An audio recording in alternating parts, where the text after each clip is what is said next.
Hi mga ka-reels, samahan niyo ako sa quickie laag ko dito sa Cebu City. Kung gusto niyo na isang French Paris feels, punta tayo rito sa La Vie Parisienne. Sana swak ang pronunciation ko ng La Vie Parisienne. Must see daw ito kung ikaw ay nasa Cebu City. O diba, super convenient niya, tabing kalsada lang niya, napakalapit lang niya mula sa Ayala Center. Pwede ka mag-grab, mag-taxi, mag-bus, e-bus, kahit ano. Located siya sa Gordo Avenue, Lahug, Cebu City. O siya mga ka-reels, pasok na tayis. Siyempre, mas enjoy din kung may mga kasama ka. So, meet may mga kasama! Di nila expect na nag-video ako, kaya medyo shy-shy pa sila. Pero, disclaimer lang, nag-ask ako ng permission na makakasama sila sa video. Bago ka pala pumasok, may entrance fee. Pero ang entrance fee na 100 ay consumable. Buot pa sa bot, magagamit mo siya kahit anong food and beverages na mayroon sa loob na worth ng iyong ticket. O di bala, papasok pa lang, feeling mo nasa Paris or Paris ka na. Napakaraming mga wines at iba't ibang klase ng French bread na hindi ko mga kilala. Pero wag mag-alala kasi may mga names naman sila. Yes, nagpapakilala ang mga bread na ito. Mga ka-reels, may exciting part dito. Alam nyo ba na kapag 6 p.m. onwards, ang mga bread ay buy one take one na. O di ba, ang saya-saya. Baka isipin nyo mga ka-reels, mahal yung mga presyo nila. Halika, tingnan natin. Kung 15 pesos lang ang pera mo, meron kang O diba, pasok na sa budget.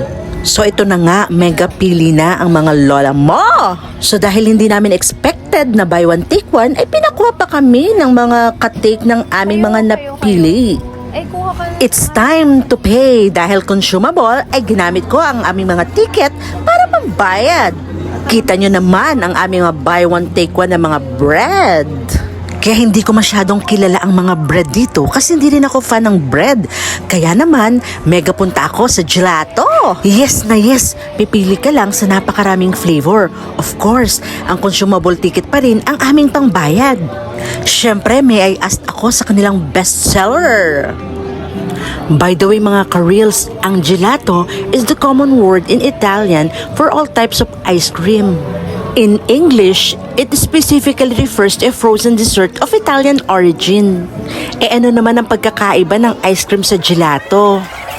Mas less daw ang milk fat nito than ice cream.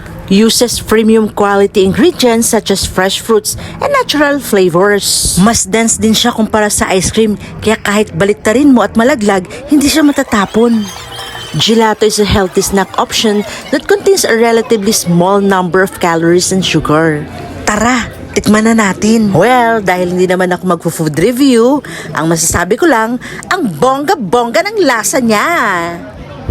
O siya mga ka-reels, tara, lakad-lakad tayo rito sa loob ng La Vie Parisienne. Tingnan natin yung reality kasi itong lugar na to, ito yung pinaka-instagrammable na location niya.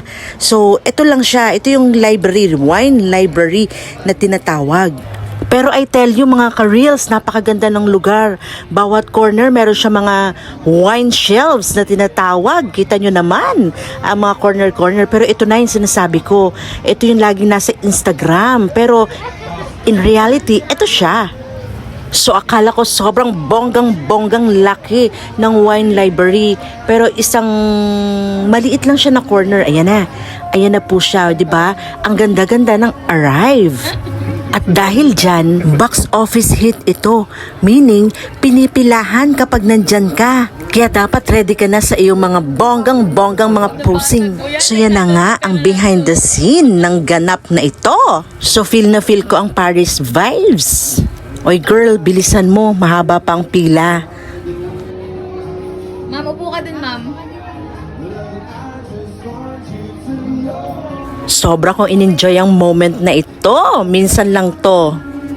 Sige, bibilisan ko na para kayo naman. Pak. Kunwari may reset, Ikot din muna natin ang camera para makita ninyo ang kabuuan ng wine library. So yun na siya lahat. So take turns kami, yung mga kasama ko naman. Masasabi ko na ito yung pinaka-highlights ng Instagrammable spot dito. O, di bala? Library ang dating. Kaya may I open ako dito sa door na ito. To my surprise, ay napakagandang CR ang bumungad. At malinis pa. By the way mga ka-reels, La Vie Parisienne pala literally means the Parisian life. Kaya uma-ambience talaga ng Paris ang lugar na ito. Authentic Parisian experience. Pag lumabas ka naman, napaka-aesthetic ng lugar. Makikita mo ang mga cherry blossom trees, colorful lights and elegant furnishings na mas lalong naging patok sa mga Instagrammable enthusiasts dyan. So pop na pop talaga ang lugar na ito. Pag lilibutin mo dito sa labas, meron din siyang small restaurant na pwede ka ring umorder para dun sa may mga romantic dates, may mga celebrations and family gatherings. Mag-i-enjoy ka sa napakagandang ambience.